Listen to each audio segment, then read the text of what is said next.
High বন্ধুরা, কেমন আছো তোমরা সবাই? আশা করি সবাই ভালো আছো আর আমি অনেক ভালো আছি। যেহেতু প্রোফাইলে অনেকদিন ব্লগ দেওয়া হয় না, তাই ভাবছি আজকে একটা ছোটখাটোই ব্লগ দেবো। তো আজকে কিন্তু আমরা অনেক দূরে ঘুরতে চলে যাচ্ছি। তো এটা হচ্ছে আমরা এখন ফেরি পার হলাম নৈহাটি থেকে। তারপর আমরা সোজা যাব চণ্ডীপুর। চণ্ডীপুরটা হচ্ছে মচলান্দপুর স্টেশন থেকে নেমে ওখান থেকে অটোয় করে যেতে হয় একটুখানি। ওখানে আমরা যাব এখন ঘুরতে, যেহেতু আমাদের একটা নিমন্ত্রণ আছে ওখানে। তো যারা যারা গেছো বা যারা যারা চেনো যে কত দূর চণ্ডীপুর আমাদের এই চুঁচুড়া থেকে, তারাই জানো একমাত্র। ব্যারাকপুর, অশোকনগর এইসব পার করে যেতে হয়। তো মেন এই যে অনুষ্ঠান শুরু হয়ে গেছে আমাদের সন্ধ্যের সাথে সাথে। তো কাদের কাদের এই ঠাকুরের দীক্ষা নেওয়া আছে অবশ্যই একটু জানিও কমেন্টে। তো আমরা এই গেছিলাম একটু আমার মামা শ্বশুর বাড়িতে। তো ওখানে এই অনুষ্ঠানের জন্য আমরা আসছি, আর এখানে নিয়ে খুব মজা হয়। আর তোমরা শেষ অবধি দেখো ভিডিওটা, তাহলে বুঝতে পারবে।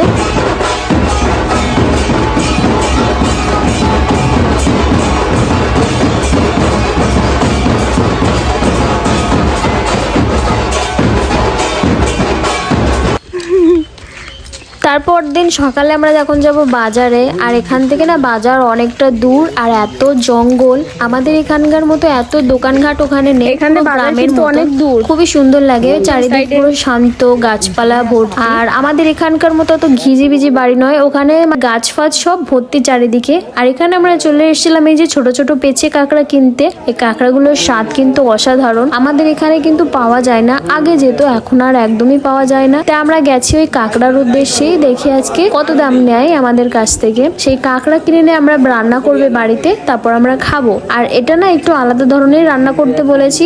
আর এগুলো মেনলি শাক ফাক দিয়ে খায়, অনেকে কচু শাক দিয়েও খায়, কিন্তু আজকে বলেছি একটু কাঁকড়ার ঝাল খাবো, তাই সেজন্য চলে গেছি আমরা বাজারে। তো আমার তো ওখানে গিয়ে খুবই ভালো লাগে। তো এই যে আমরা 1 কেজি না 1.5 কেজি মতো বেশ নিয়েছি। আর সবকটাই কিন্তু জ্যান্ত, এত কিলবিল করছে। আঙ্কেলটা এত সুন্দরভাবে ধরে দিচ্ছে, আমি তো প্রায় ধরতেই পারবো না, এত মানে লাফাচ্ছে। পুরো সবগুলোই জ্যান্ত। আর ওই সাইডে তোমরা দেখতে পাচ্ছ, ওগুলো হচ্ছে গুলে মাছ। কে কি নামে চেনো আমি জানি না, কিন্তু ওগুলো সাপের মতন দেখতে হয়, ছোট ছোট। ওগুলো খেতে মোটামুটি ভালো লাগে, অতটাও ভালো লাগে না। তো আমরা গেছিলাম সকালে বাজার করতে। পুরো বাজারটা ভিডিও করে দেখানো হয়নি, কারণ আমি ওখানে নতুন গেছি, আবার কেউ কি বলবে, সেজন্য আমি সব জায়গায় ভিডিও করি না মেনলি। ঠিক আছে, একটা প্রেস্টিজের একটা ব্যাপার আছে সব জায়গায় যে ক্যামেরা অন করার, সেই জন্য আমি বিশেষ করে করিনি। তারপর এখান থেকে আমরা এখন যাব বাজার থেকে, এখন বাড়ি যাব সবকিছু কেনাকাটা করে নিয়ে। তো আমার কিন্তু এখানে ঘুরতে আসলে খুবই মজা হয়, কারণ আমাদের এখানের মতো আমাদের এখান থেকে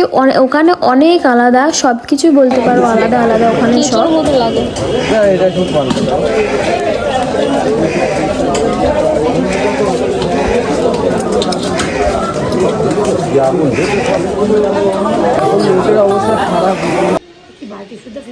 তো আমরা এখন খাওয়া দাওয়া করবো হচ্ছে একটু রাইস আর হচ্ছে আলুর দম। আর তোমাদের কালকে রাতের খাবারটা আমার দেখানো হয়নি, কারণ ওখানে অনেক লোক এসেছিল, সব দলের লোকগুলো, সেই জন্য আর ওখানে যে আর ভিডিও করা হয়নি। আমাদের এখানে সেদিন কালকে রাতে খেতে দিয়েছিল হচ্ছে আলুর দম আর রাইস।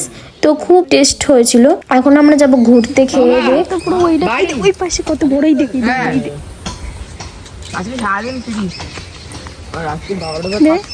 ক্ষেতের মতো এই যে কাঁকরোল, উচ্ছে গাছের মতন, কিন্তু একটু আলাদা। আর এখানে দেখো আমরা চলে এসেছি কারকোল বলে এটাকে।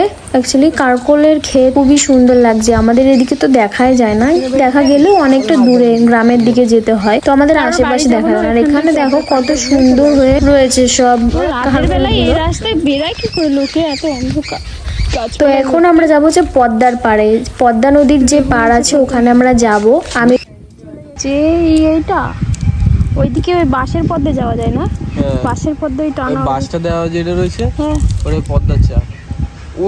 ওখানে আমরা 3 জনে মিলে একসাথে ঘুরে আসবো, দেখি কেমন। সবাই বলে পদ্মার পাড়, পদ্মার পাড়। আর এত সুন্দর সুন্দর ওখানে ঘোরার জায়গা আছে, তোমাদের আর কি বলবো। আর এটা কি অবশ্যই কে জানো বলো। এটা হচ্ছে পাট গাছটাকে এরকম জলে ভিজিয়ে রাখা হয়, তারপর এখান থেকে তৈরি হয় পাটকাঠি। এবার এখান থেকে তুলে শুকাবে রোদে শুকিয়ে তারপরে হবে পাটকাঠি। এখানে যে পাটকাঠির যে কাঁচা ছাল গুলো আছে ওগুলো সব ছাড়াতে হয়।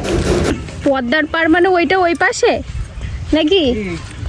আর একটু সামনে যে ওখানে ওটা হচ্ছে পদ্মার পাড়, ওখানে আর সামনে যাওয়া যাচ্ছে না। তো প্রচন্ড জোক ছিল আর পিঁপড়ে ছিল, তারপর এখানে জলের ভর্তি হয়ে গেছে। আর এই দেখো পাত কাঠিগুলো কেমন ভিজানো রয়েছে, এগুলো অনেকদিন ধরে জলে ভিজিয়ে রাখে, তারপর হালকা হালকা কালো কালো হয়ে গেলে ওই ছালগুলো তুলে ফেলে। আর ওদিকে কিন্তু কাঁকড়া তৈরি হয়ে গেছে আমাদের বাড়ি এসে কাঁকড়া আমরা খাওয়া শুরু করে দেবো এখন। দেখি নতুন ধরনের কাঁকড়ার রেসিপি কেমন লাগে খেতে, তোমাদের সাথে শেয়ার করবো।